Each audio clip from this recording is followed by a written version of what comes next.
देखिए, अभी तक कुछ ये जो पाल साहब बता रहे हैं और आप जो हमको बता रहे हैं उसमें बहुत स्पष्ट नहीं होता है।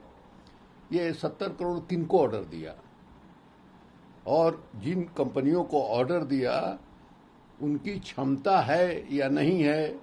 मैंने आपने जो लक्ष्य रखा है इस दिसंबर के अंत तक सबको हम वैक्सीनेट कर देंगे हिंदुस्तान में, उस लक्ष्य को के लायक जितने वैक्सीन की ज़रूरत है उतने उत्पादन की क्षमता उन कंपनियों को है या नहीं, ये भी देखने की बात है। अभी तक जो हमारे यहाँ कंपनी है जिसमें स्पुतनिक एक नया जो है आपने जोड़ा है, इस बीच में और कंपनियों से, बाहर की कंपनियों से आप बात कर रहे हैं, लेकिन बाहर की जितनी भी कंपनियां हैं, चाहे वो अमेरिका की हो चाहे इंग्लैंड की हो, उनके पास ऑलरेडी माने काफ़ी बड़े पैमाने पर ऑर्डर जो है बुक है।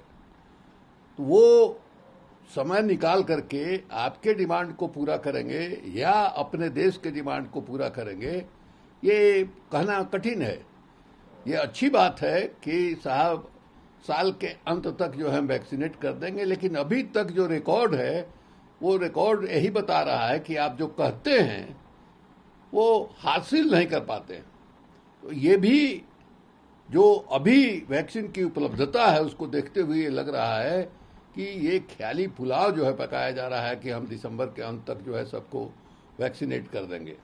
इस पे जो बयान बना रहा है, जैसे कि प्रहलाद जोशी ने आज बयान दे दिया कि हम लोगों ने जनवरी में शुरू की थी तो कांग्रेस ने इसका विरोध किया था। आज कांग्रेस वैक्सीन की बात करती है। मुझे जहां तक जानकारी उन्होंने कहा ये सब बकवास है, ये सब बकवास है। अपनी असफलता को छुपाने के लिए कोई न कोई बहाना चाहिए। अब ये लोग ये कह रहे हैं कि कांग्रेस पार्टी या अपोजिशन के लोगों ने वैक्सीन के पर सवाल उठा दिया। अब वैक्सीन पर सवाल, किस वैक्सीन पर सवाल उठा भाई? ये कोविशील्ड पर सवाल नहीं उठा, कोवैक्सीन पर सवाल उठा। और सवाल क्यों उठा? इसलिए उठा कि माने अंतर्राष्ट्रीय ये नॉर्म है कि आप कोई भी नई दवा बनाते हैं, कोई नया टीका बनाते हैं, तो उसका 3 सतह पर ट्रायल होता है।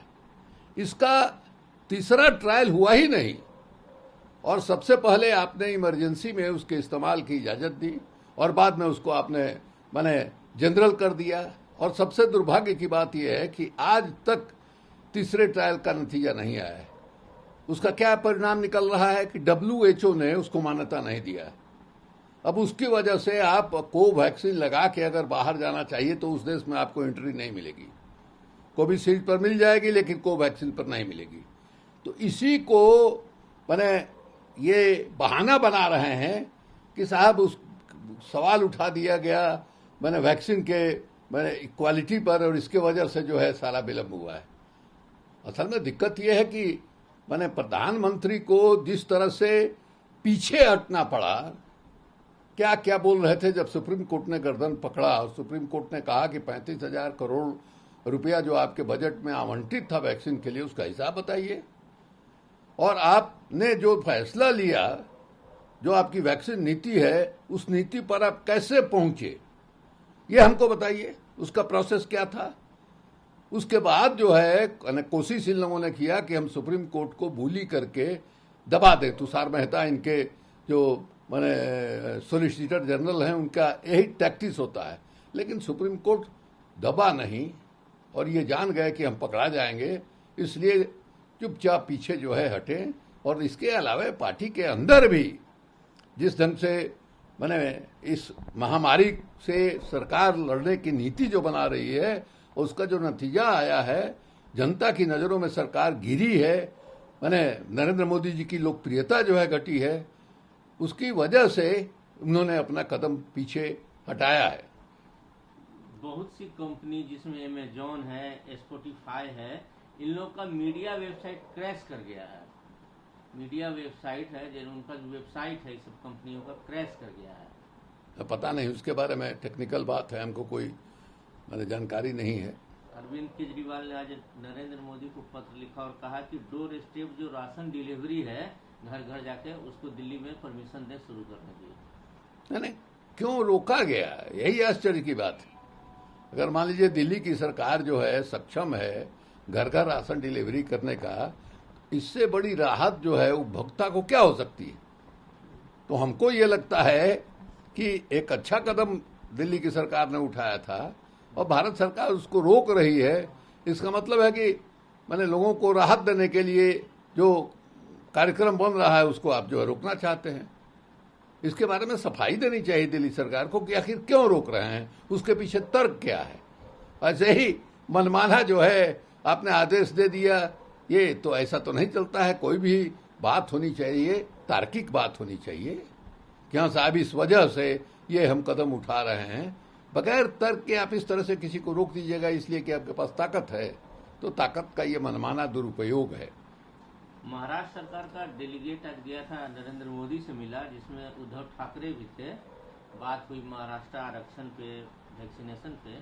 वहां से निकल के उद्धव ठाकरे ने कहा कि मैं नवाज शरीफ से मिलने तो नहीं गया था, ये हमारे प्रधानमंत्री हैं, मैं एक स्टेट का मुख्यमंत्री हूँ, इसमें गलत क्या है।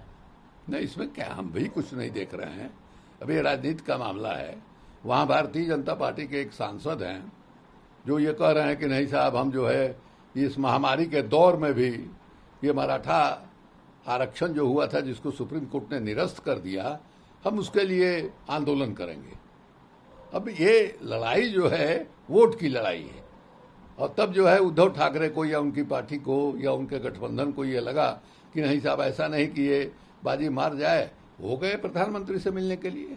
और ये सही बात है, प्रधानमंत्री तो सबका प्रधानमंत्री है भाई। कोई भी जरूरत होगी तो लोग कहेगा ही प्रधानमंत्री से, तो प्रधानमंत्री से मिले हैं, इसमें कोई अदरवाइज देखने की जरूरत नहीं है। और सुप्रीम कोर्ट ने इसको खत्म किया है सिर्फ इस आधार पर कि साहब इस पर जो 1992 का फैसला है उस फैसले में 50% से अधिक जो है आरक्षण देने की व्यवस्था नहीं। और मराठा आरक्षण देने के बाद वो 50% की सीमा जो है वो उसका उल्लंघन होता है। लेकिन एक बात नहीं समझ में आई कि उस समय 1992 में जो आर्थिक रूप से कमजोर लोग थे उनको भी 10% की आरक्षण की व्यवस्था थी, उसको मैंने रद्द कर दिया था उस समय सुप्रीम कोर्ट ने कि साहब आर्थिक रूप से जो गरीब हैं उनको आरक्षण देने की व्यवस्था संविधान में नहीं है। तो इस बार आप मराठा वाला 50% का सीमा का दुहाई देके उसको रद्द कर रहे हैं, तो आपने आर्थिक वाले पर भी मौन क्यों रह गए? इस पर भी उनको बोलना चाहिए था। ये कर्नाटक में क्या चल रहा है, वहाँ के जो एक्स सीएम हैं सिद्धारमैया बोलते हैं कर्नाटक के, येदियुरप्पा से सरकार चल नहीं रही है, वहाँ सिस्टम पूरी तरह कोलैप्स कर गया है। कर्नाटक में बुरी हालत है ही, वहाँ बुरी हालत है। और इसी बीच में वहाँ मैंने जो रूलिंग पार्टी है भारतीय जनता पार्टी है उसके बीच में खींच खांच शुरू हो गया है। वहाँ भी शुरू हो गया है, उत्तर प्रदेश में भी शुरू हो गया है। अब वहाँ जो है येदियुरप्पा साहब मुख्यमंत्री हैं, सबसे मजबूत नेता वही हैं, सबसे ज्यादा फॉलोइंग उनकी है। अब उन्होंने कह दिया कि अगर आला कमान कहेगा तो हम रिजाइन कर देंगे। तो उसके बाद जो है सब लोगों के मैंने पैर के नीचे से धरती खिसक गई कि भाई अगर ये आदमी अलग हो जाएगा सरकार से और अभी अगले साल चुनाव लड़ना है, हम कैसे लड़ेंगे। तो सरकार तो बिल्कुल बुरी तरह मैंने असफल है। जितना वहाँ कोरोना का केस है पूरे कर्नाटक में, उसका आधा तो सिर्फ बेंगलोर शहर में ये हालत है। बहुत बुरी हालत है वहाँ भी। केरला सरकार ने आज वहाँ के हाई कोर्ट को सूचित कर दिया कि 1 करोड़ डोज जो हम लोगों ने ऑर्डर दिया था वैक्सीन का, कंपनी ने हाथ उठा लिया, बोला कि जो केंद्र सरकार का लिमिट है वो इससे ज्यादा है, हम आपको 1 करोड़ नहीं वैक्सीन दे सकते हैं। ये तो केरल सरकार ने पहले ही ग्लोबल टेंडर निकाला था, उनके अलावा और लोगों ने भी निकाला था। अब कई कंपनियों ने तो ये कह दिया कि हम स्टेट गवर्नमेंट के साथ सौदा नहीं करेंगे, हम केंद्र सरकार के साथ ही जो है इस मामले में सौदा कर सकते हैं। तो उसी के बाद लोगों ने लिखा कि भाई आप जो है मैंने इसकी व्यवस्था कीजिए, ये हम लोगों से। इसके चलते दूसरा क्या है कि राज्यों के बीच में आपस में कंपटीशन हो जाता है, जो अच्छी बात नहीं है। लेकिन भारत सरकार का जो रुख है उस रुख से राज्यों में नाराजगी। अब इधर जो है जब केरल के चीफ मिनिस्टर ने ही जितने भी अपोजिशन के सरकार के मुख्यमंत्री हैं सबको चिट्ठी लिखी कि भाई हम लोगों को कहना चाहिए, भारत सरकार पर दबाव डालना चाहिए कि वही खरीदे और हमको सप्लाई करे। ये जो हो रहा है कि राज्य खरीदेंगे, राज्य कहाँ से खरीदेंगे? राज्य कितने राज्यों के पास साधन है? जीएसटी का पैसा मिल नहीं रहा है और उसके बाद कहा जा रहा है राज्यों को कि आप जो है खरीदी, कहाँ से खरीदेंगे? इसी बात को सुप्रीम कोर्ट ने पकड़ा और नतीजा है कि उनको बैक ट्रैक करना पड़ा और ये तय करना पड़ा कि नहीं साहब, अब केंद्र सरकार ही खरीदेगी, राज्यों को सप्लाई करेगी। हालांकि 25% प्राइवेट अस्पतालों के लिए किया गया है और उनके बारे में कह दिया गया है कि दाम जो है कंपनी वाले और अस्पताल मिलकर तय करेंगे। ये भी अच्छी बात नहीं है। वहां भी तो देश के नागरिक ही जाएंगे मैंने टीका लगवाने के लिए, और बाकी जगह 150 रुपये है तो वहां 500 रुपये किस आधार पर, किस तर्क पर लीजिएगा? ये समझ में नहीं आता है कि निजी कंपनियों को मुनाफा कमवाने में नरेंद्र मोदी जी और उनकी सरकार को क्या आनंद आता है, ये समझ के बाहर की बात है। आपने अस्पताल की बात की। आगरा में घटना घटी, एक अस्पताल में 22 लोगों की मौत हो गई। मॉक ड्रिल कराता है डॉक्टर वहाँ का। आगरा में जो अस्पताल में घटना घटी है, 22 लोगों की मौत हो गई। ऑक्सीजन का सिलेंडर उसने 5 मिनट के लिए निकाल लिया था। कैसे देखते हैं अस्पताल में इस तरह का जो ड्रामा हो रहा है? उसके खिलाफ कार्रवाई करनी चाहिए। तो हत्या है, ये मौत साधारण मौत नहीं है, ये तो हत्या है कि आपने ऑक्सीजन का पूर्ति जो है कैसे बंद कर दिया। वो भी आप अस्पताल के आदमी हैं, डॉक्टर हैं, जानते हैं कि इस तरह के मरीजों को ऑक्सीजन के सहारे ही बचाया जा सकता है, और ये जानकारी आपके पास रहने के बावजूद आपने कैसे कर लिया?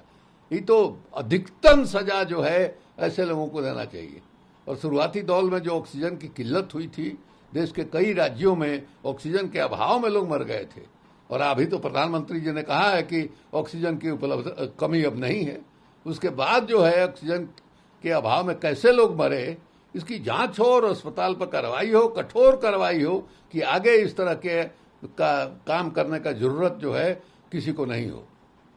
Shivanand Tiwari ji, national institute of virology ने एक कोरोना के वायरस का नया वेरिएंट का पता किया है। नेशनल इंस्टीट्यूट ऑफ वायरोलॉजी जो पुणे में है, उसने कोरोना के एक नए वेरिएंट का पता किया, नया वायरस का पता लगाया है। ये कितना खतरनाक है? अब कितना खतरनाक है तो वही लोग बताएंगे जिन लोगों ने किया है। खतरनाक लेकिन इसमें कहीं कोई संदेह नहीं है कि हिंदुस्तान में जो नया वेरिएंट निकला, जो पुराना वाला था उसके बाद जो नया वाला आया, इसके बारे में पूरी दुनिया मान रही है कि बहुत तेजी से फैलने वाला है और बहुत ही खतरनाक है।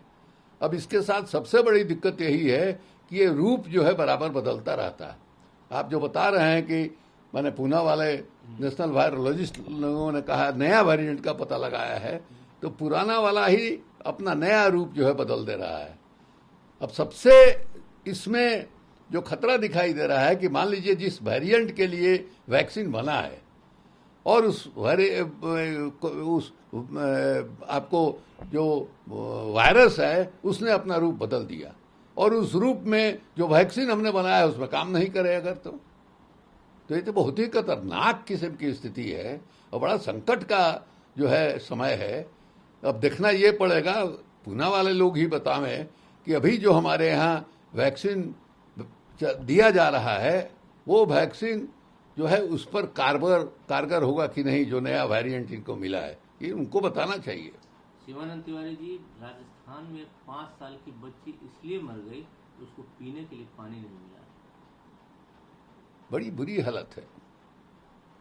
देखिए राजस्थान में तो ऐसे ही सबसे कम अगर कहीं बारिश होती है तो राजस्थान में ही होती है, और राजस्थान में परंपरागत आप देखिएगा कि गांव-गांव में लोग कुंड बना करके रखते हैं, और एक एक बूंद जो है बरसात के पानी का वहाँ जो है उसको रखने की व्यवस्था है। ये वहाँ की स्थिति है। तो पानी की ऐसे ही दिक्कत है, और इतनी तेज गर्मी है कि इस गर्मी में तो और ज़्यादा प्यास लगती है, और उस बच्ची को आप कह रहे हैं कि प्यासे तड़प तड़प करके उसकी ये हो गई। ये बहुत ही चिंताजनक बात है। विज्ञान इतना आगे बढ़ा है, हम लोग मंगल ग्रह पर ये भेज रहे हैं, और पानी के अभाव में कोई इस तरह से मर जाए, ये शर्मिंदगी की बात है।